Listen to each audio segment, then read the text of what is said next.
The long wait for Euro 2020 is finally over. In the build-up to the big kickoff, we are doing something special. We have scoured the Twitterverse to find a representative from each of the 24 nations competing in this summer's European Championships. We will be recording a preview with each representative who will be sharing views on their nation's hopes and expectations throughout the tournament, and most importantly, the fantasy assets we should be looking out for. Welcome to Euro 2020 Happy Hour.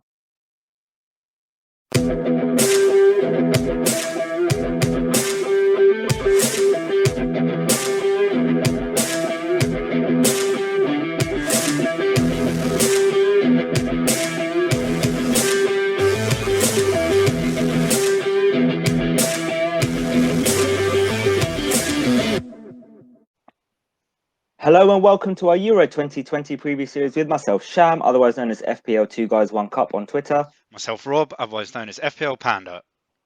Rob, it's the final recording.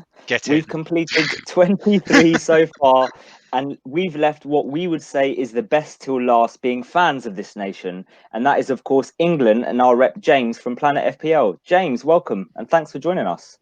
Hello, lads. Thanks for having us on. How are we doing? All good. How are you?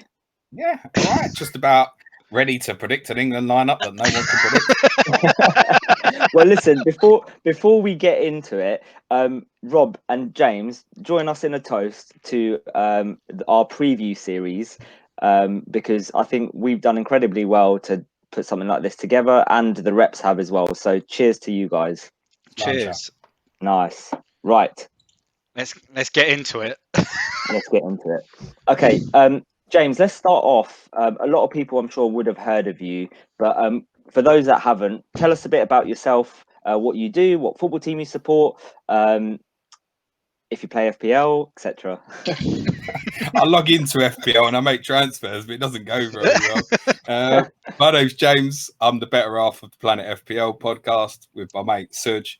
I'm a Tottenham fan from my troubles. I've been for 30 plus years now.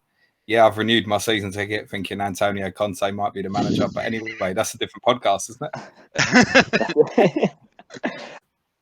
Okay, so let's talk about England. How did we do in qualification, James? Smashed it for a change. 37 goals scored. One very sloppy night in Prague when qualification was already done for. But, I mean, England were actually enjoyable to watch in this qualifying campaign. We dished out a few hide-ins. I think we scored 12 against Montenegro. Got another 6 in Bulgaria.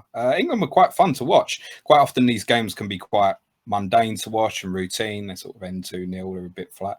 England played some exciting football in these qualifiers, actually. And in the recent, because obviously the qualifiers was quite some time ago, if we look at the Nations League and the World Cup qualifiers most recently, how do you think that form has transitioned? Has it been good form that we're coming into the tournament with? The Nations League was a bit of a shocker. Southgate bizarrely went back to this it's more of a back five actually, because the way England transitioned without the ball, they just retreat through fear and it becomes a back five rather than a back three that it should be. The Nations League games weren't great. Even the win in Iceland was awful. Iceland missed a late penalty. We had the farcical Harry Maguire sending off in the home game against Denmark. We did beat Belgium at home with a bit of a weakened team, but I wasn't happy with the system in those games. But I think a lot of it was, in hindsight, Southgate was drilling them in that system in preparation for now, for if he wants to use it. It's obviously the performances for me have been a little bit better since the March internationals when we've gone back to a back four. So your knowledge on England is quite good. Obviously, I've listened to a few of your podcasts and you always talk about the England side. What's your thoughts on where we're at as a nation, the system in general? Like, feel free to just talk about them for the next 5-10 minutes. Okay, I'll breathe, shall I? I think we're in a good place. I think in terms of the quality of the squad, it's far superior to the squad of 3 years ago. Basically only took 2 out-and-out midfielders at the time in Eric Dyer and Jordan Henderson. Dele Alli and Jesse Lingard basically both played as false eights. And the other midfielder in the squad basically was Ruben Loftus-Cheek. It seems hard to believe in hindsight. A player who's not really fulfilled his development. He should really be a part of this now and hasn't really kicked on. Definitely in terms of personnel, attacking personnel, there is so much exciting talent in that squad. it's easy to forget that Jack Grealish is 26 amongst these other brilliant talents like Foden, Sancho. Obviously, Mason Green was just missed out on the squad. Marcus Rashford is still young. There's a real good prospect that these attacking players are going to stay together for possibly the next 3 tournaments for England, actually, sort of Qatar 24 and then 26. We're in a very good place. I think tactically, the squad will benefit from that period that Southgate drilled them to go back into the back 3/back 5 system.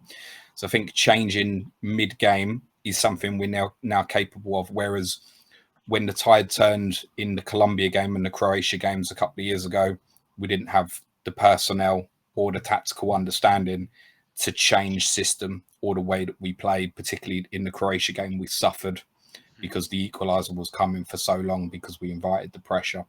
I'd like to think that we deal with that better now, but history, I think, also tells us that the chances are that once we come up against a side of equal quality, there's every chance we'll get beat. So I guess the main thing is, 2018, the World Cup, we got to the semis. Do you think that, you've said how far that we've grown as a side and you think that we're essentially a better side now. Do you think that we can go one step further? I know we didn't really face anyone of great quality in that World Cup. Do you think that we can do that? This team is definitely capable of winning the tournament. It will take a massive effort to do so, though, because there's probably, France for me are the outstanding team in the tournament. I think Italy are being a bit underrated, but there are a number of other good teams, the Belgiums, the Spains, the Portugals, Germanys, others I'm forgetting, who I think have probably got a little bit more experience than us, and it might pay against us. And we're probably going to have to beat probably 3 of those teams to win the tournament, I think. And that's going to be a really big ask. We do hopefully have the benefit, should we go all the way and win the group as well, of playing 6 games at Wembley, which as the tournament goes on, I think would be a big benefit to England to potentially have a tie in Rome in the quarterfinal, where that would be the big one if we get there. But to get to that stage, we've probably got to beat someone very good from France's group in the last 16. And it's those 2 games are going to be key. If we can get to the semi-finals and then get it back at Wembley, when hopefully there might be sort of 40, 50,000 in the ground at Wembley, then it's on. We're the home team in a 14 tournament from there, and we'll have a great opportunity. But I feel my pessimism, and I think it's English in us to be pessimistic, as much as we might outwardly go, it's coming home and that. I think once it comes around to it, we kind of lean into being pessimistic. I just know that in major knockout tournament football, we don't beat big nations. It's not happened for a long time. I can't even remember the last big nation that we actually beat in normal time in a knockout game. It might even be going back to like the Germany final in '66. Yeah. Well, do you think that, when was the last time that you think we had as good as a team as we do now, though? I guess that's a big question, isn't it? 2006. I wouldn't say this team's better than 2006, because the 2006 team was very strong defensively. We got let down because obviously Sven decided not to take any forwards as backup for a Michael Owen that had come back from injury just about, and then obviously suffered a very serious injury. Wasn't it Darius Vassell was the backup? No, that was 2004. Wayne Rooney obviously went, and he'd had the metatarsal injury for United at Chelsea. A couple of games before that season finished. He took Peter Crouch, which was absolutely fine. And then instead of taking Jermaine Defoe, he took Theo Walcott. That was it. And he never used him. And we ended up in a situation where we played Portugal in the quarterfinals. Obviously, Rooney got sent off, and we were relying on Aaron Lennon, who was only 19 at the time, to try and carry us up the pitch. I think it was only his 2nd or 3rd cap, and we shouldn't have been in that position, where we were so short of attacking players. Even if we'd have knocked out Portugal, what were we left with for the semi-final? We'd have had to play 4-5-1 with Crouch up front.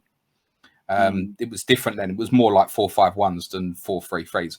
We had great midfield players. It was so often the conundrum, wasn't it? Fitting them all into the same team. Skulls got the hump after 2004. 2004 is the one. We should have won that tournament in 2004. Okay. So talking of the current side, what would you say the strengths and weaknesses of this side? Where are we going to do really well, and where aren't we going to do so well? Goalkeeper is a problem, but not the biggest problem. I'm actually looking around at some other nations. I think Krul and Stekelenburg. If that's Holland's choice, I'm looking at Pickford and going, we're okay. We're not in the worst position. Yeah. I think he's improved. I know he's had a lot of work since Ancelotti came in at Everton, developing the mental side of his game, which I think he's beginning to see the benefits of it. He seems a little bit calmer. I think international football suits him. His distribution is outstanding. But he's not the best goalkeeper in the world. There are definitely better goalkeepers in other nations. Beyond Stones and Maguire, centre-back is a problem. I think we know that. And we have to say that we're blessed that Guardiola has reintroduced John Stones into the Manchester City team this season, because otherwise we would be going into this weekend with a very, very big problem at centre-back. Full-back areas is strong now. Very strong. Good cover at left-back. We've got 4 or 5 extremely good right-backs who are nowhere near the squad. Midfield seems to be lacking a bit of depth in the pivot areas, and then the attacking players are exceptional. We've got this group of all these Grealish, Fodens, Rashford, Sancho, Sterling. You could have almost done them being a couple being spread out to 10 years ago or so. Had a It's few so of them for difficult to get 2010 them all. and 2006, and Absolutely. So very strong in the wide areas. I think attacking midfield areas, very good. Mason Mount's an extremely good player. He's one of the few players I think most people think, yeah, he's a lock to start for England on Sunday. It's ironically, it's the spine, going through the spine of the team. Goalkeeper, he's okay. If we can get the first choice, Maguire and Stones in a back 4, it's fine. Or obviously, people talking about having Kyle Walker perhaps come into right-sided centre-back in a back 3. It's fine. If we lost Declan Rice, would be a major issue at the moment. Obviously, Jordan Henderson is not fully fit. I like Calvin Phillips. Jude Bellingham looks an absolutely super talent. I wouldn't be hugely shocked if he started on Sunday, but don't think that he will. I think quality there is a little bit lacking of other nations when we're going to need to retain the ball, because that's a historical England problem, is retaining football, which in international football is so much more important than club football because of the slower pace, obviously the temperature of the games we're playing at. England have become quite a good pressing team under Southgate, but if it gets to sort of 30 degrees and we've got a 5 p.m. kickoff, that's possibly going to be problematic. So it's the spine areas, and there isn't a great backup to Kane. So Calvert-Lewin, I think, is the right choice to go as backup for Kane. But I think where we'd be at right now, should Kane get injured on Sunday, for example, I think he would be more likely to move Rashford or Sterling through the middle than play Calvert-Lewin, I think. Okay. So what formation do you think will play compared to what you think they should play? I don't know, is the honest answer. Because, well, everything I've seen the last couple of months makes me believe that we're going to play a back 4 in the group stage.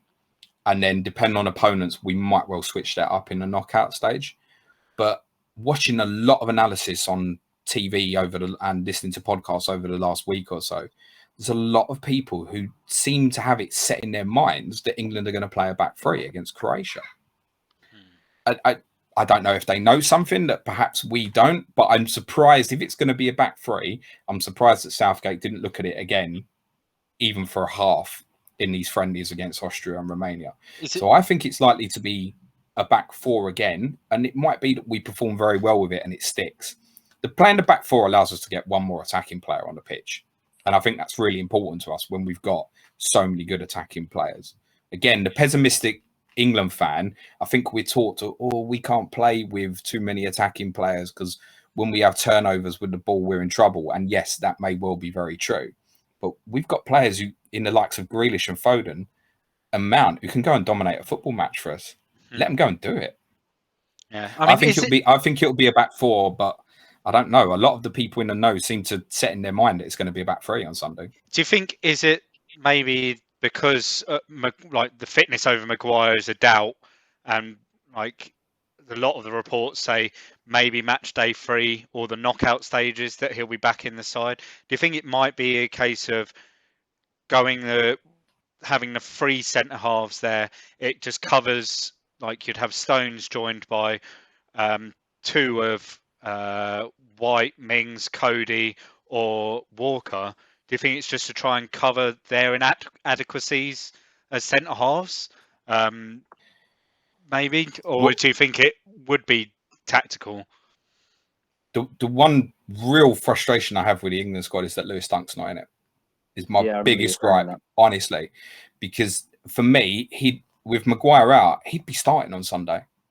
If you ask a Brighton fan, most of them will tell you White's been their third best centre back this season. It's not a slight on Ben White. He's very good developing play. He's very calm and composed on the ball, and he's also got the benefit. Obviously, he can play right-sided centre back in a free. He has played right wing back a couple of times for Brighton. We know he can play in midfield in a 2 as well. That's really benefited him. But centre back, Mings is, I guess, another one. You ask Villa fans, they'll tell you Constance better than Mings. He's in because he's left-footed, isn't he? He's so rash is the problem. I was watching him on Sunday and thinking about how well Rudiger is a player who we've seen, particularly in Champions League games, goes and hunts the ball down so well. Mings does it and he doesn't get near the thing and he gets pulled out of position. And if you do that in national football and people win the ball between the lines, they're at you and you're in trouble. I think Mings is going to give us a problem. Connor Cody was fully deserving of his call-up when he got it originally, but he's been poor for Wolves ever since. He's not had a good season. He's another one, in my opinion, is very lucky to be in the squad. It's interesting, Rob, you mentioned a load of names there. If we were to play a back 3, my personal preference would be Walker right, Stones central, and I'd play Shaw left. I've heard a few people say that. I think I'd like that. I mean, we've seen at United at times when we've been under the cosh, which is actually that's been quite a lot this season. But Shaw does come inside quite a lot to sort of cover as a left centre half as Maguire moves along the line, and he's brilliant defensively. I think one of the things that we've noticed this season is offensively he's been better, but he's always been quite solid defensively, and that could interest me a lot with Luke Shaw and Chilwell, because we both know that they're both very, very good left backs, but having both of them in there, it could give some fluidity of being able to move around a little bit. And same with if you had Walker playing as the right centre half, you can sort of shuffle things around to, especially as we said in the knockout stages where we might want to switch the system and be more fluid. Those players are going to be really important in that back line. There's 2 reasons why I don't think that'll happen. One is if you do want to change that in game and you've got Shaw or Walker either side of Stones, how do you change that to a back 4? Ideally, you'd go Walker to right back and push James into a midfield position, but then that's leaving Shaw essentially in a back 4, which I don't think is ideal. And I think the bigger thing is why Southgate won't do that is he's a manager who believes very much in the collective, and I think he knows if he picks 3 centre backs and Tyrone Mings and Connor Cody, at least one of them aren't in there, what did he bother even taking them for? That would be the thing. So could he go? There'd be an argument, I think, if it was a back 3 to play Cody centrally, because he likes to drop off deeper. So if you're not worried about midfield runners, which actually with a lot of the teams we might be playing in the group stage might not be so much of an issue, you could drop Cody off deeper, but then I think you'd have to sacrifice and play Stones as the left-sided centre-back, and he's the one that's best with coming out the ball, in my opinion. So you'd be restricting him from that as well. So I think if it is a back 3, I think Mings will play. And I think as it stands in a back 4, I also think Tyrone Mings is going to play. I think Mings will play with Stones, and I think it will probably be a back 4 on Sunday. So if we are going to win the tournament or have a very good tournament, who do you think are the players that we really need to perform? Who are our main players? Them at the back. Yeah, honestly, because we're going to have times in games where we're going to be under pressure. I think the midfield area is crucial. If Declan Rice can maintain his West Ham form for England in the summer, and he's been outstanding, then I'm very happy for him in that area. There is a danger in the way that we play that once the second line of the press, i.e. the kind of the Phillipses or Mount, whoever's in that area in front of Rice, they can leave Declan Rice a little bit isolated. But then I think he's had that a lot with West Ham this year as well. And he copes with it very well. He moves side to side very well, covers. He's got really good stride in his running. I think it's the defensive is the issue. what we're like without the ball. Because I think with the ball, we've got talent. We shouldn't. It's almost like we have to fear that we've got all this talent. We've got incredible talent. We've got players who can come off the bench and do damage for us. I think that will happen naturally. In years gone past, we might have someone like Sterling's been criticised a lot for his form this year, but I think people are quite quick to, and I think he'll start Sunday, by the way. For me, he's a Southgate favourite. All right, his form's not been the best, but if you have to take him off with 25 minutes to go, what are we doing? We're bringing on a Rashford or a Sancho or a Grealish, or like there's real players who can come in and affect the game so positively for England. Defensively, that's an issue. Rice picks up a knock 20 minutes into the game on Sunday. What do we do? Well, I think we probably put Calvin Phillips back in that area. Phillips and Bellingham would be extremely inexperienced at this level, and I think it would possibly be a problem. Henderson's fitness is very questionable. See, it's that spine area. Kane will score the goals. If he gets chances to score goals, it's not a problem. So I think naturally, going forward, our players will do good things. We need to be very conscious of what we're doing. I think particularly in transition is possibly going to be a problem for us if we don't get the press right. But do you think, though, that we've got the players to, if our defence is shit at the back and we have they don't perform, it's a case of, okay, we'll let in 2, but we'll score 3, or we'll let in 3, but we'll score 4. Do you think that we can do that? We have the team that can do it? No? I'd love it. I'd love it. From an attacking point, from an attacking point of view, because your concern is not at the back. Is not at the top end. It's at the back. So that gives me the impression that you think actually my honest greatest fear is that when we come up against high quality opposition, if we play a Portugal or someone like that in the last 16, can we keep the ball? That's the biggest problem. That's what, and we've had, even going back to the Gerrards, the Lampards teams, the golden generations, even in that team, we couldn't keep the ball properly. And until we learn to do that as a nation at international football and trust our own ability on the ball, we are not going to go on and win major tournaments, in my opinion. So that's what I'm most concerned about, because I believe that we revert to type and fear takes over. And the fear of, I must not be caught out of possession, or the fear of, I don't want to play the ambitious pass, even if it's the best pass. That's my biggest fear, that when we come up against a team that's as good as us, that we'll revert to type and have 40% possession. Because I think most of these teams we're playing now, we should be dominating the game.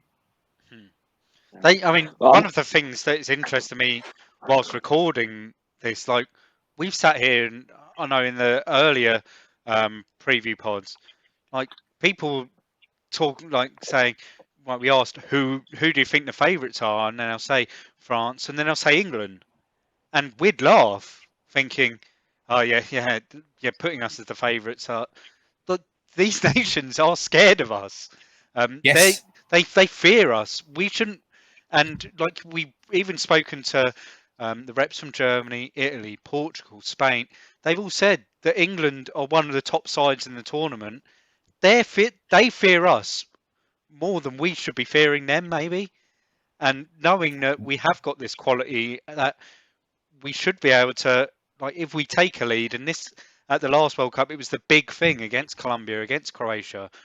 We took 1-0 leads, and then we came out in the second halves and we played within ourselves, and we just, like James said, try not to make mistakes. When if we went and continued to play our football and do what we know we can do, we'd go and get a second goal and put the tie to bed.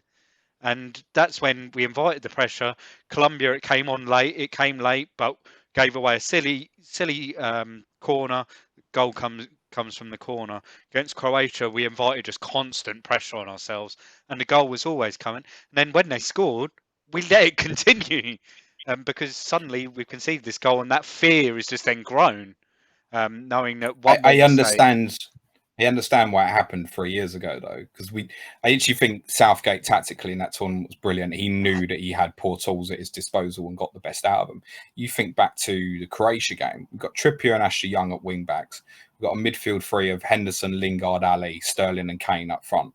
Now, you compare that in terms of trying to retain a football compared to now with the likes of Grealish's, Foden's, Mason Mounts. It's a world away. There was an excuse 3 years ago. There's not an excuse now if that happens. We have to impose ourselves. Our FPL mini leaguer was Dieter Mine, was a lad from Belgium. And we spoke to him about Belgium, and he said the same thing. After France, I think probably England. And it's because we have to remember is a lot of these guys watch the Premier League. They know how talented these players are. They're top draw. If you compare the attacking talent we have and a superstar goal scorer as well, compare that to other nations, it's as good. The attacking players we have in our squad is as good as almost any other nation. It's the rest of the squad that we might be lacking a little bit, I think. And that's where the fear comes, because you look at all them attacking players, like the example I've given. Sterling might be out of form. He goes off with half hour to go, and you're bringing on Grealish, for example. It's a game changer. I mean, Jack Grealish, if you tell him, right, we've got 25 minutes, half an hour to go, and you say, right, your job is to get the ball from like the halfway line, get it into that last third, keep it in that last third, keep it as far away from the goal as possible. Jack Grealish can do that. Phil Foden can do that. Jadon Sancho can do that. Like, these players, which, I mean, we're not used to it maybe as England fans, and that's why we maybe still are very pessimistic about it, because we're not used to having these players that they can carry the ball up the pitch, and not only carry it there, they can keep it there, and they can put other teams under pressure by, like, we look at Jack Grealish, the guy wins free kicks every 2 minutes. Well, we talk about ball retention. Can you imagine him in extra time when we're under pressure? Just give Jack the ball, carry it 30 yards, free kick. Yeah. Calm down, relax, reset. Yeah. And that's, I mean, we've never had, well, we've had players, like 1 or 2 players in a squad that might be able to do that. We've never had 4 or 5 that could do that, which I think, yeah, as long as if we can overcome the defensive frailties, I think that's a huge positive, especially moving in towards like the knockout stages, being able to just kill a game off through possession of the football. James, let's talk about the team then. I'm not going to ask you the impossible question of predicting the lineup, but let's talk about what players you think are nailed in this squad, in this side. Well, Maguire went fit, but as Rob said, probably not till Czech Republic or the last 16 if we get there. Pickford's nailed, no question in goal. John Stones nailed. Declan Rice nailed.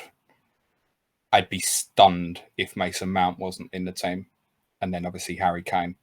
But beyond that, we're all guessing. I listened to the Athletics podcast this morning.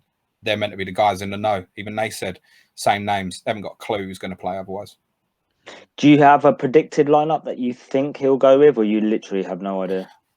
No. I can tell you what I think he'll go with. I think he'll go Pickford in goal. I think the back four will be Walker, Stones, Mings. I think left back is a toss a coin. I think Luke Shaw might have the edge, but that really could go either way. I think he'll go Rice and Phillips, Mount in front of that. I think he'll go Sterling left, Foden right, and Kane up front. Okay. That's the team I think he'll pick. It's not necessarily the team I'd pick. And so let me ask you what team you'd pick then. Grealish has to be in there. I'll play one at the back and get Grealish. Grealish's got to play, in my opinion. Literally has just to play. We'll concede 6, but yeah, we'll score 8. but I also think it might be in his thinking exactly what I said there. Like, obviously you haven't got extra time in the group stage, but that ability later in games to hold the ball for England, I think Southgate's conscious of that. I think they've given him good minutes over the last couple of games. I know there's a lot of people who think he's probably played his way into the team, but we've had the likes of Sterling, Foden, Mount unavailable because of the Champions League final. So we haven't. That's the other thing, because City and Chelsea were in the final without so many players yet for the 2 friendlies. It hasn't given us the indication to know, okay, well, he picked his best team yesterday. I mean, he played 4 or 5 players yesterday, not even in the squad, right? So what have we actually learned? The game against Romania was particularly completely meaningless. I would definitely find a place for Grealish. I would want Grealish, Foden and Mount in the team.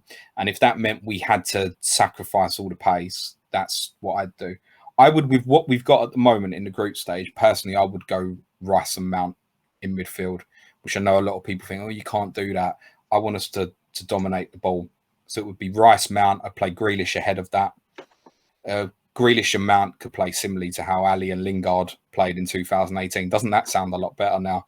Foden would have to play, and then you can play one of the pacey players. I would, in that system, I'd probably just edge for Rashford. And the reason for that being is England have a little bit of an imbalance, which is good in terms of the way they attack, which leans towards the left side. Grealish is a player that's naturally going to go that way, even if he plays as a 10. The role that Mount plays, he doesn't play as a natural 10. He plays in the half spaces, particularly between left and central. And to pin back the opposition, you need someone that they're worried is going to go in behind. And I think Rashford would be the one for that job, personally. Before we talk about Kane, I want to talk a bit about Sancho, because FPL players probably wouldn't know of Sancho because obviously they would have heard of him, but he's not in the Premier League. What does he bring to this side? Because I'm surprised you haven't mentioned him in the starting lineup. And why do you think that is? Because a lot of people are kind of saying, he's the new golden generation, so to say. I think Foden's going to play right purely because of that imbalance on the left. Grealish is best right, Rashford's best left, Rashford's best left. Sterling, I actually personally prefer on the right, but seems to almost play exclusively on the left now. So you've got 3 players there on the left. I think on the right, you're probably going Foden versus Sancho. I would prefer Foden at the moment, personally. Again, a lot of that's ball retention and domination. Love Sancho. You can tell that he's got an aura about him. He'll be an absolute superstar in the coming years. I think he'll be a great player to bring on into games. Personally, I don't think he's stamped his authority as what he's shown in Dortmund in an England shirt so far, bar probably the Kosovo home game in Southampton, which was 3 or 4 years ago now. I don't think he's locked that place. In the games we've had recently, Foden's played, and everyone's Foden's got to play. And that's why it's not slight on Jadon Sancho. Again, it's coming back to how many good attacking players we've got. What a player to introduce into a game. I don't think Sancho will start. In fact, of all those, if we call them the 5 attacking wide players, I think Sancho is actually probably the least likely to start, which means he's absolutely going to play, isn't it? Yep, pretty much. I mean, I wouldn't be surprised if I see the team with Sancho's in it on Sunday. I'm not going to complain because I love him. I think he's a brilliant talent. And B, I wouldn't be surprised. It's so difficult to call. I mean, Sancho, he's one of these players as well, and we've seen it this season. And like we chatted with Kevin at the end of the Germany pod about Erling Haaland, and he said how good Haaland and Sancho have been in that Bundesliga, and with a better team, that Dortmund squad would go on and do great things if there was other great players in there as well. But those two, and I mean Sancho, he's a great creative player. I think, he might not be a starter in this squad because there are other great players in there. But like if you're at 1-0 down, or you're at 1-1 and you're trying to chase a win, and you need just that extra little spark for the last 20 minutes. That's a brilliant option to bring on, isn't it? Really, might not make the greatest fantasy option, but as an England fan, I'm excited by the fact that we have got players like that can come on and we know that you give them half a second, they could just change a game, especially when they're creating for arguably one of the great best number 9s in the world. So it's exciting. Let's talk about that number 9 then, the talisman that you've chosen for our nation. That's Harry Kane. He needs no introduction, but what does he bring to this England side, and how important is he? Oh, massive. Probably not as important as he was, say, in 2018. Because, like I said, I think should he get injured, there's every chance they'd just put Rashford through the middle, for example, perhaps rather than Calvert-Lewin. But he's one of the best central strikers on the planet. He's obviously developed his game massively in the last couple of years with this ability to drop deep as well. He's improved his aerial play. He's actually never been as strong in the air, in my opinion, as what he should be. I actually think he could go up another level in terms of his aerial prowess. It's guaranteed for goals, isn't it? You know, the thing with Harry as well is, when he misses a chance, you have that inner feeling if he gets another one, he won't miss twice. And that's a brilliant place to be at with a centre forward. He's one of the best around. I guess Guarantee the of goals. all important question is he going to be on corners again? Yes. No, he obviously won't be on corners. Because he was last time, wasn't he? We can blame Gary Neville for that. He's finally Yeah, admitted it now.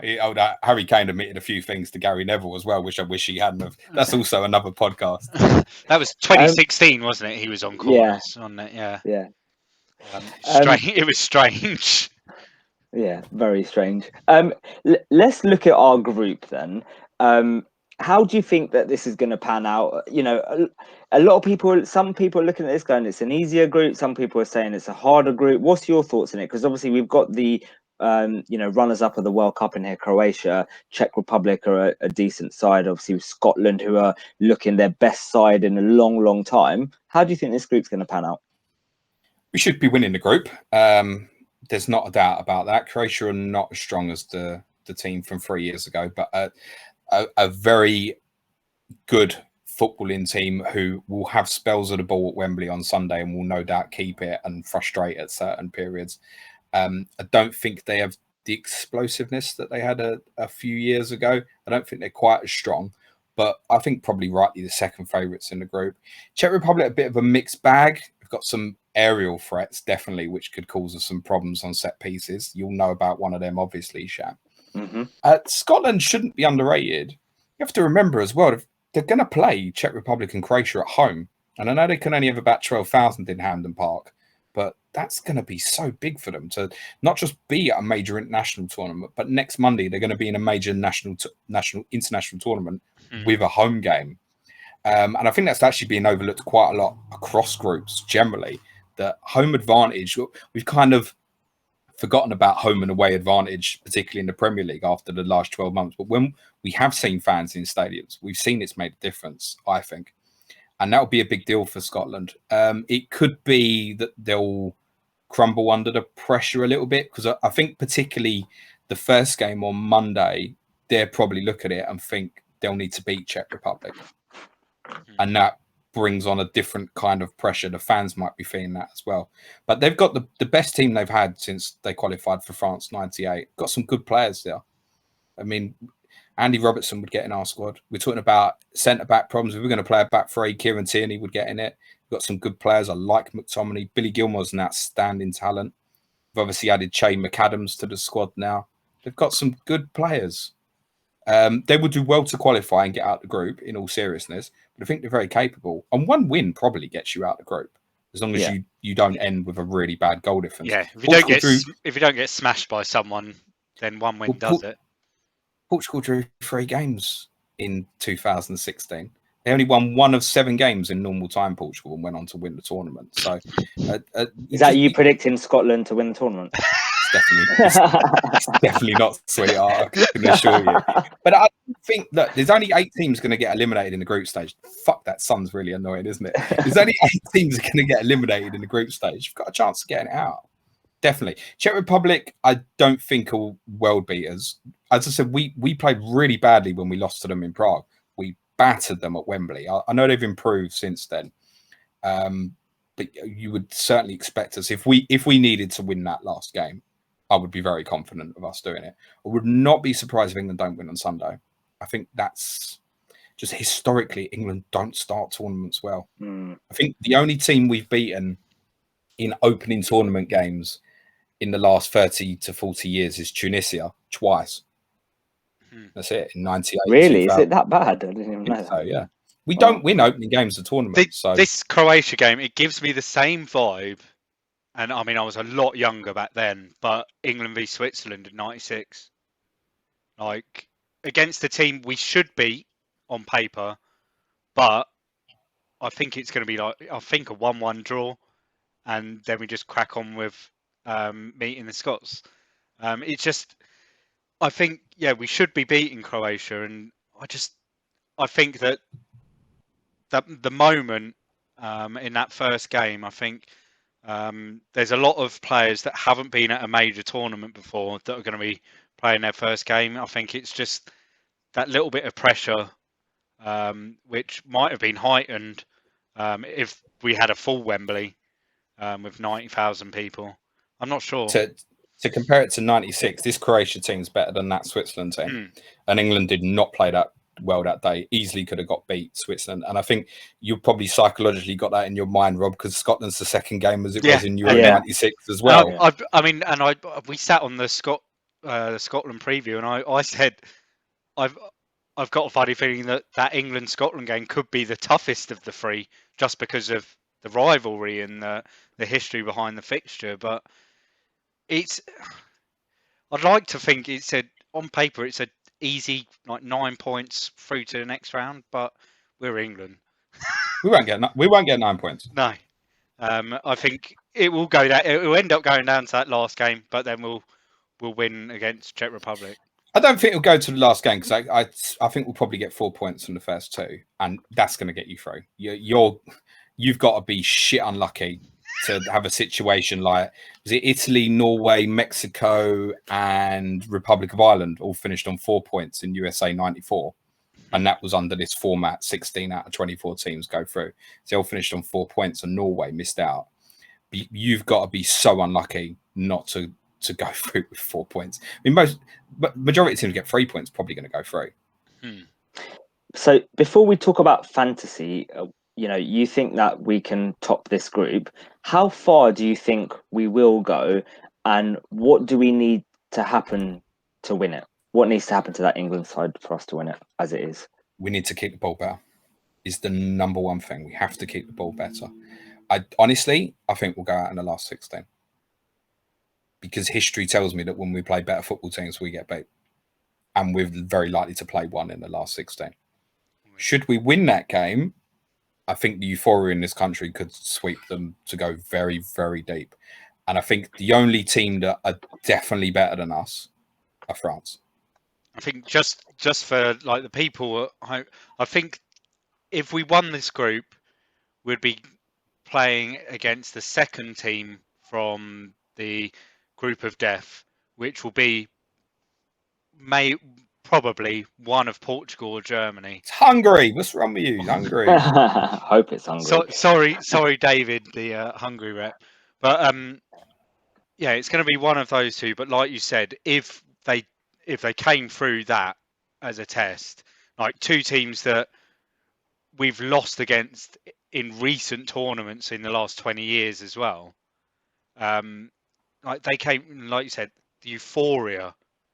Like you bloody stick on the radio, you just hear Badil and Skinner. It's coming home. Yeah. You remember what this country was like when we beat Colombia on penalties in the last 16? Yeah. It'll be like that 3 years ago.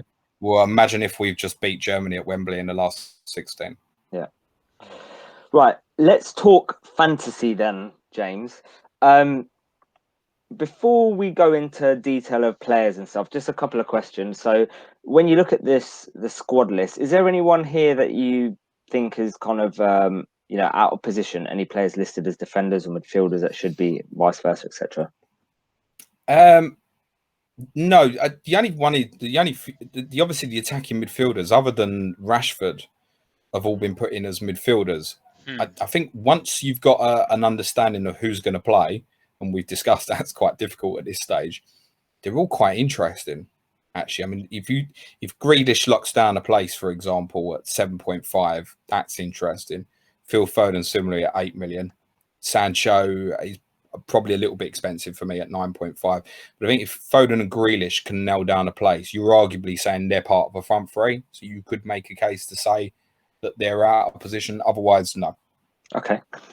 Value-wise, any players that you think, you look at it and think that, they're really overpriced or underpriced? I think Sancho is overpriced because it's a personal opinion. I don't think he's going to start. So that's way too much of a gamble at the start. I think I look at Chilwell and Shaw, and both potentially good talents at 6 million. But I think it's such a close call between them. Where would you go? So I can't see people would want to invest in those two players. Yeah, I mean, particularly Chilwell as a left wing back could be quite exciting, actually, from a fantasy perspective. They'd be overpriced, definitely. The one that stands out underpriced, or am I going to kind of get ahead of your question here, Sham? No, go on. Well, I think Mason Mount's obvious, isn't it? Yeah. He's obviously got high ownership. It's about 35% or so, I want to say. He'd be in my squad at the moment and probably the only England player I'm likely to start with. I think it's 7 million. I think it's pretty nailed. Finding attacking midfield players is going to be difficult in this game. I would think from the team that I think will start, I think there's a good prospect to be on quite a few set pieces as well, actually. So I like Mason Mount at 7 million. Okay, so we've spoken about Mount. If we're now going to look at kind of England players in general, as you know, I'm a fantasy player and I want to look at England as an option. Where should I be looking? Is there any value in it? Not necessarily value, but who should I get? I think Pickford's ironically quite interesting at 5.5 million. I know it's not a lot more to go up to the likes of Manuel Neuer at 6 million and so. But one of the interesting aspects of Pickford is for a lot of people going with the Finnish goalkeeper. You're going to tell me how he's pronounced because I don't want to offend the Finland correspondent. That's your guy. Thanks. Cheers. So he's 4.0. Ideally, I think you want to pair him with someone who's going to play after Finland. And it does kind of bring the likes of Pickford potentially from a budget perspective into the conversation where you can play the Finland keeper first. If he blanks, fine. You bring Pickford in for the Croatia game. So if you're going to go with a Finnish keeper, I think ideally you want a goalkeeper from groups D, E, or F. And I actually think that brings Pickford into the conversation because Group F is very difficult. There isn't any certainty at this time in terms of who's going to play in goal for Spain. Would be the other ones you want to target. So I think for people looking for that combo, Pickford's potentially interesting. John Stones, I think if you were going defensive, is the safest way to go. It's not brilliant at 5.5 million, but one of the things we obviously did see from England 3 years ago was inventiveness from set pieces. Stones, you may remember, scored twice in the 6-1 victory against Panama. I think touching on that, like it was unbelievable to watch. I think like we'd never seen that from an England side for my lifetime, a team that were creative with set pieces, and I think that makes it really interesting with the players that are on the pitch that can deliver from a set piece. I think that whoever the defenders are, whether it be Stone, well, we know it will be Stones, but Maguire when he's fit, whether it's Mings or Walker or Cody, like they'll become threats from the set pieces. I think there's returns there for defenders. Would you agree? Yeah, definitely. If I'm looking at England team for the weekend, I think England have got 4 very good players aerially. So Stones plus 1 centre-back partner. I think Declan Rice is obviously very good in the air and Harry Kane. It's kind of said with Mount, he's the one I think I'd want. He really whips corners in particularly. He's the one I'd want on them. So I think Stones is going to play, isn't he? If he's fit. I know there's a lot of people, if we win the first 2 games, there's no guarantee at this point for those who are perhaps thinking limitless match week 2 and are looking for game weeks 1 and 3. There's no guarantee on what the England team will be in the 3rd game. But I think if we get to that point and we're already through, does he play Cody and Mings or Cody and White? Or I don't know if he's going to want to change it up that much, actually. I think it would be interesting if instead of rotating, and if Maguire's fit, he might just give Stones and Maguire half a game to start together as a, right, go and play together for 45 minutes and I'll bring you both off at half time because I've got 5 subs to use, and I'll bring on Mings and Cody for the second half, or give Ben White a run out or whatever. Might make it a possibility. Like, it depends on Maguire, I think, because I think if Maguire comes back and he's fit, then he might get a run out in that 3rd game, and Southgate might choose to stick Stones in just so that they can reform that partnership. The exciting one from the defensive prices is Reece James at 5 million stands out.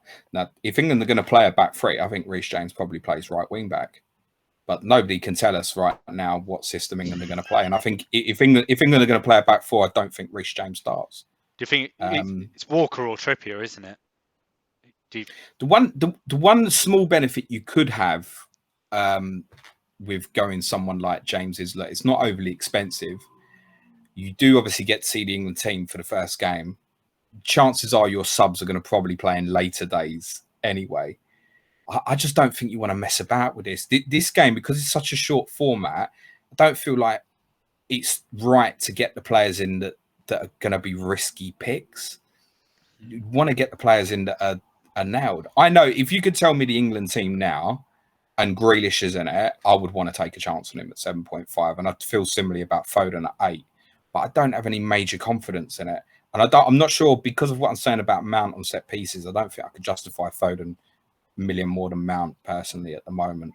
And James, I think, only plays for us a back three. And I personally still think it's probably a back four on Sunday.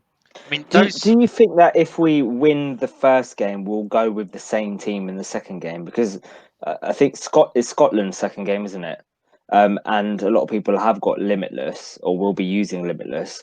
If the likes of Grealish, Mount, Foden, Kane start, I mean, Kane is going to start anyway, that we could go with the same team, or do you think that's not even safe? It depends how they play, doesn't it? Right. So they win. Well, it could be the circumstance, like we say, that say Sterling starts, doesn't play well, plays an hour, Grealish comes on, wins the game, and then the pressure becomes to get him in the team, for example. But then that's not going to help you with a Limitless.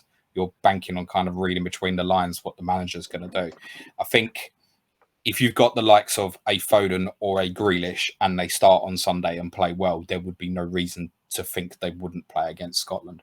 I don't see an Italy 96 situation where they would rotate their whole team in the second game. The game's too important to the England fan to take the chance in that, even if we beat Croatia comfortably.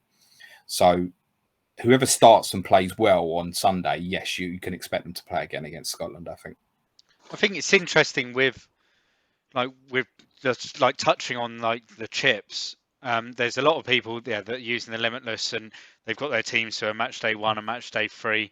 I'm looking at really attacking the group stage and using the Limitless and the wild card for match day 2, match day 3, and knowing that I'm using those 2 chips and having that free hit essentially in match day 1.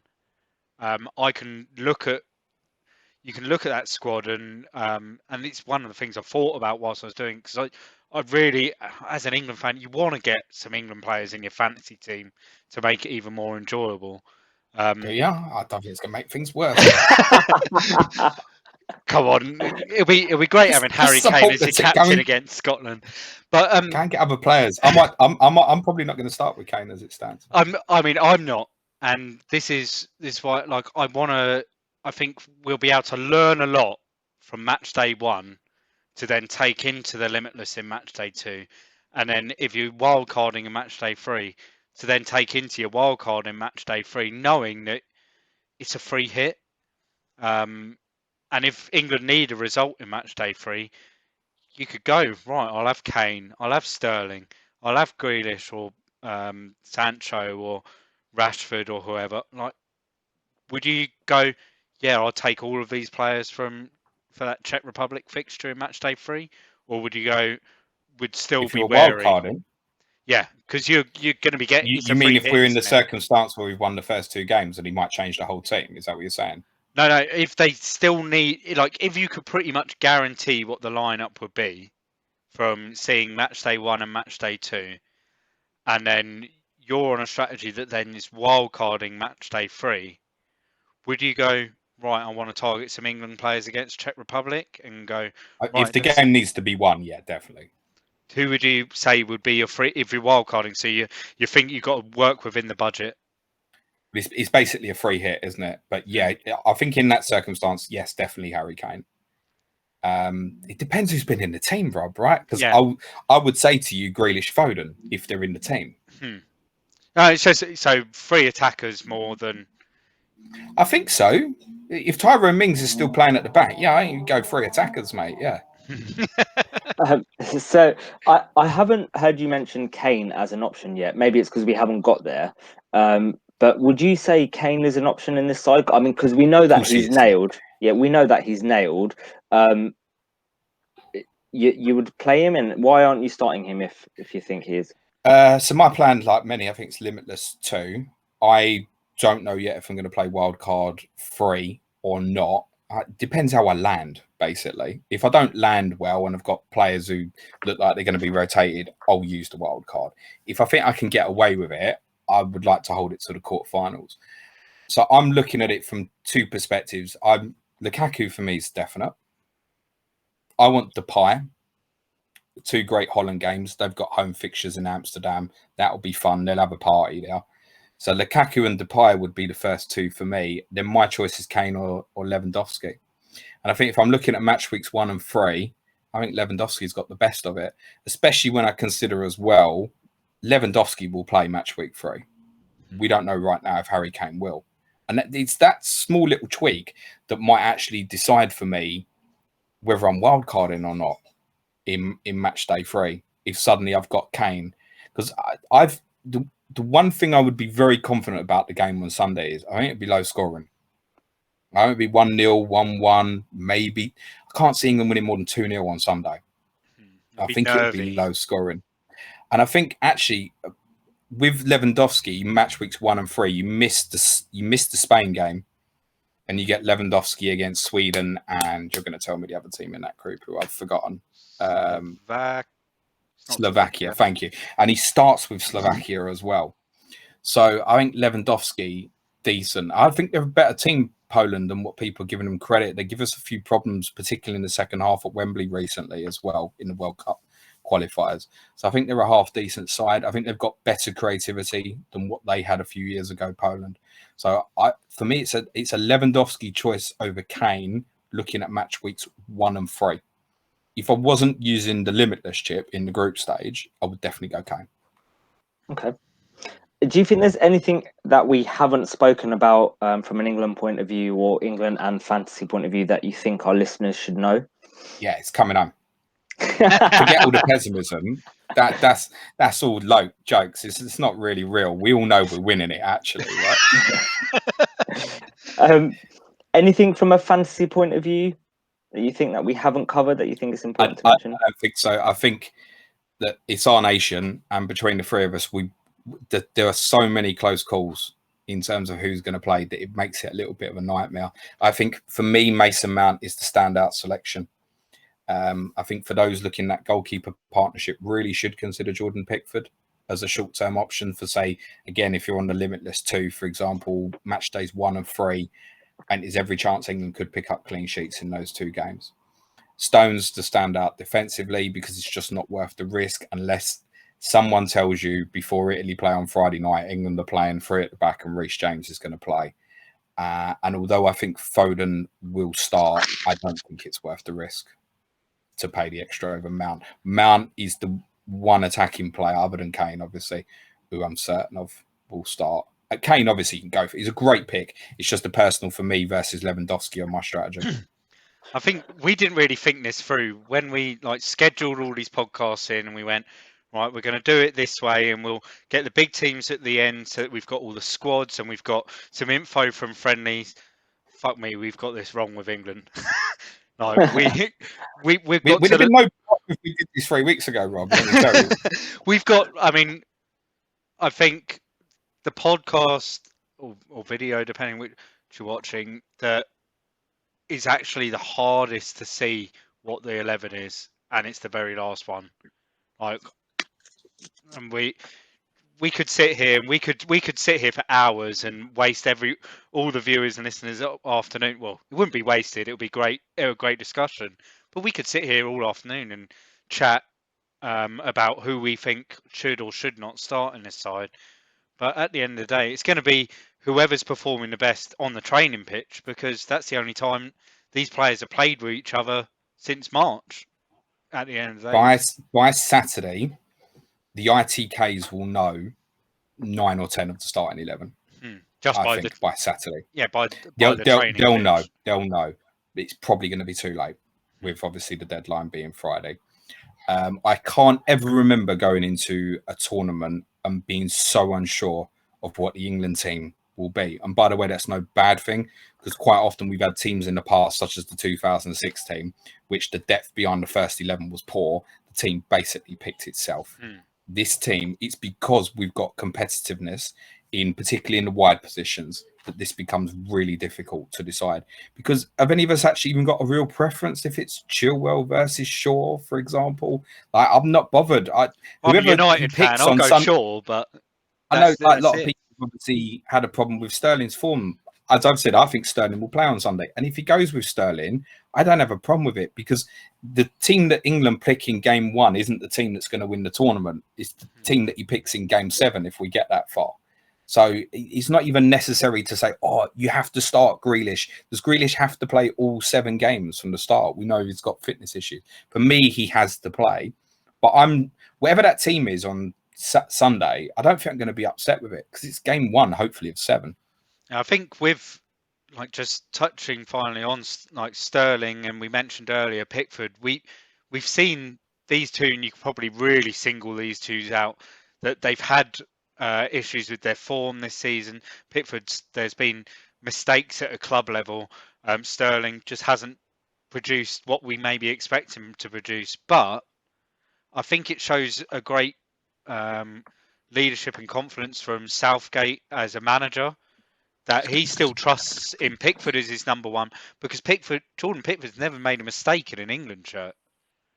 Like, Oh, I don't know about that. well, he's made no, but you know, and please tell me you didn't just say that days before a major tournament.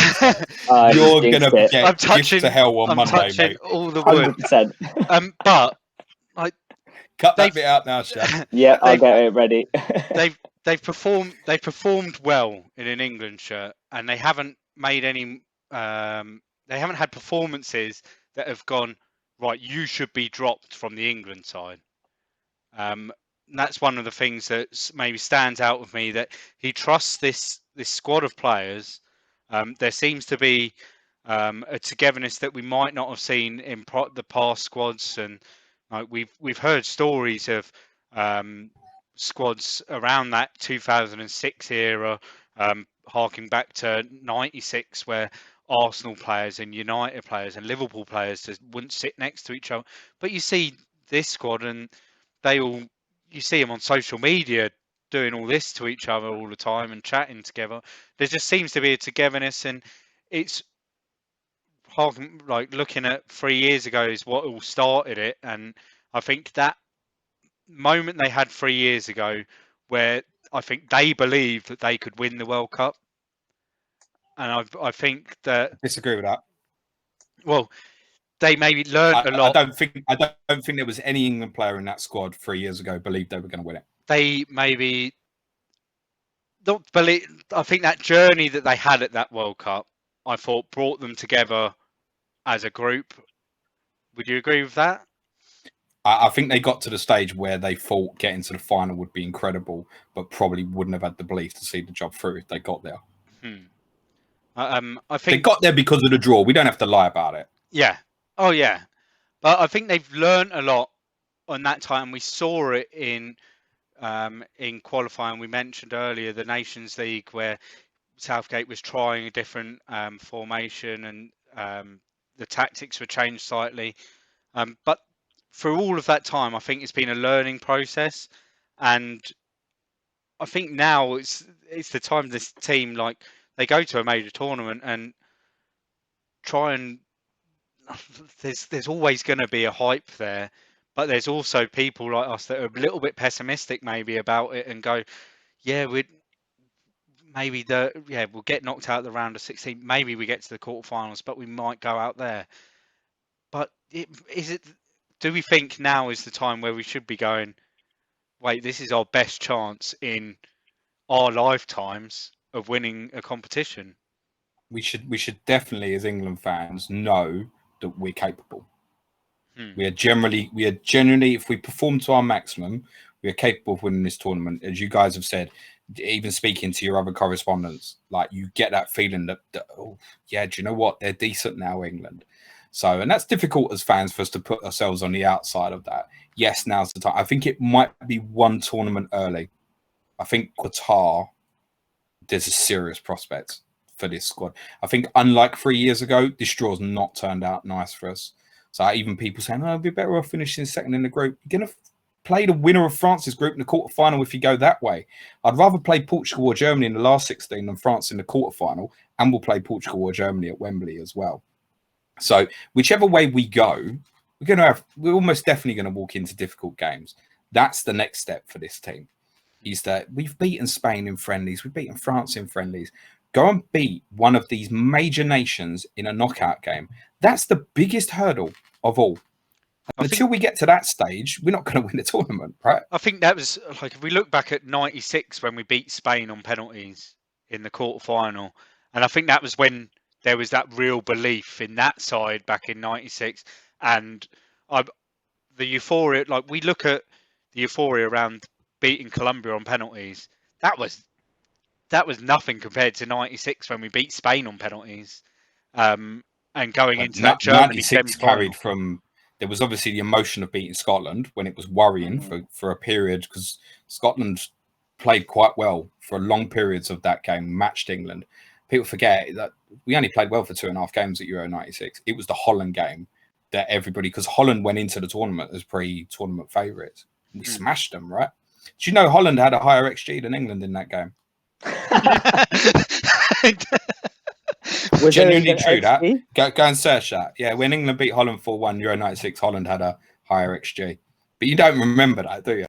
No, you just remember this. XG wasn't even invented then, was it? No, someone's come back and done the research, haven't they? But then we didn't play well against Spain. Spain had 2 goals disallowed that should have been onside. We played well against Germany, but obviously it could have gone either way at the end. We have to. What we need is a game where, to be very honest with you, we play, say, Germany in the last 16, go and beat them 1-0. Just get the job done. That psychological hurdle, because I can't even think in my mind since 66 when we have beat a major nation in a knockout match at a tournament, bar you're saying what, Spain on penalties in Euro 96. When else? Belgium in 1990 would not have called a major nation. Even that went to extra time as well. We need to get over the psychological barrier first of, before we can believe we're a big nation, we need to beat another big nation. And I'm fearful that as soon as we play one, we revert to type. We have to change that. If we change that, then we'll sweep the nation with us and we've got a chance, because we've got so many good attacking players. We should be excited for this tournament. So it's coming home, yeah? It's possible. It's possibly coming home is the new hashtag. It's possible, but when I was pissed one night before 2004, I definitely wasn't having a conversation about Greece winning it, right? So, yeah. And European Championships, particularly more than World Cups, are littered with upsets. Yeah, to be honest, and from my perspective, England winning the tournament would be an upset. Would be an upset. Others probably not. Yeah.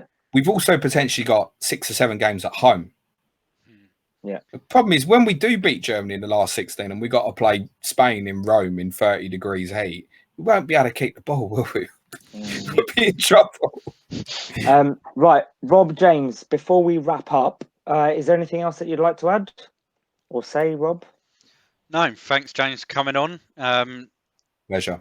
And yeah, I know that Sham's got an essay that he's written, and he's got a few thank yous to give out. But yeah, it's been an enjoyable series, and I couldn't think of a better guest to have on to talk about the England side, because we could have sat here and chatted about it ourselves, but having someone with your insight and your awareness tactically has been great to have, and it also means that we're not biased with our own thoughts, having someone come in and you just thought you'd get someone else who's biased on with you. Yeah, lovely. Well, yeah, and then when we've all 3 of us have got the team, we can all point fingers at each other. So when we've got the team wrong coming Sunday, when James assists Sancho 3 times on Sunday, I mean, you can come and hunt me down, but I think there's far more chance, Rob, of your Pickford gaff getting clipped up on Monday morning, mate. James, thanks a lot, mate, for coming on. Pleasure. Thank you so much. Right, so that's all 24 previews now complete, and what a journey it's been. so far. Before I go through some thank yous, let me tell you that the Euro 2020 coverage does not end with these previews. In fact, it's only the beginning. So during the Euros, we plan to do a live stream in the evening every 2 to 3 days with a couple of guests on for each show. They will typically be around 10 o'clock UK time, but sometimes could be a little earlier. And the feel of the show is very much a kind of Badil and Skinner type feel, relaxed general football talk, previewing and reviewing some games, questions and answers from the chat, and talking a bit about fantasy. So the first one kicks off this Thursday, 10th June at 9 p.m. And this one will very much be a preview of the tournament and highlighting the main points from the preview podcasts that we've had. We'll talk a bit about chip strategy and look at our pretty much locked in teams at that point. And our first guest is Surya from All About FPL, who have done some great Euro content. So for those who prefer audio, we'll be converting each of the live streams into audio format as well, into a podcast, and they'll be available shortly after the stream ends. We've got a schedule poster coming out in the next few days, which will have all the dates and times and the guests we've got booked in and with the future lives. So, Rob, we've got a busy summer ahead of us. Apparently so. And then we get all of that done, and then this bloke's asked us to go and take over his podcast for a day. So, yeah, the week after, right? Exciting stuff. We might get a week off when FPL starts. I'm already regretting it. Before we end, we'd like to say some thank yous for this preview series. Firstly, a massive thank you to every single representative. We didn't think we'd get 24 people from 24 nations to talk about their country, and the fact that we did, and to such a great quality, is really pleasing for us. A lot of them have never done a podcast before or been in front of a camera, and for the majority, English is not their first language. For them to do so well, we're extremely proud of every single one. Yeah, that includes you, James. Secondly, we'd like to thank FPL captain Chris, who did a lot of the graphics and work behind the scenes to make these videos look as great as they did. And I know James, he does a lot of work for Planet FPL as well. So thank you to Chris. And thirdly, we'd like to thank you, the listeners, for tuning in and supporting us and the reps. We've had such a great response to this preview series, and without all your shares and retweets and likes, we wouldn't have been able to do so. And finally, a personal thank you from me to my good friend and co-host, you, Rob. Rob has been putting an incredible amount of work behind the scenes, pulling together all the graphics, organising the schedules for all the guests, which is not an easy task with 24 people and 24 different availabilities. He then has to edit and render the pod and the videos after. I just sit here and ask the questions. That's the easy bit. Rob is the real MVP. So, Rob, thank you, mate. Your time and dedication to our podcast does not go unnoticed. No, cheers, mate. Cheers. Right. Before we end, Rob, is there anything else you'd like to add? Well, I think that's just made up for all the work that you didn't do. Just writing that. But yeah, no, I think all I can do is just echo what you said. I think, yeah, the reps that we've had on, giving up their time, some of them, yeah, it's been a bit harder than some others might have found it, but yeah, it's been really enjoyable meeting everyone, and hopefully over these live streams over the next 4 weeks, we're going to see some of these faces again. Some maybe less expected than others, but yeah, I'm looking forward to it. Should be a good crack moving on. Right. So to you, the listeners, thanks for tuning in. Please like, subscribe and share, and tune into our first live stream at 9 o'clock on Thursday. See you then. Bye-bye. Cheers, guys. It's coming home.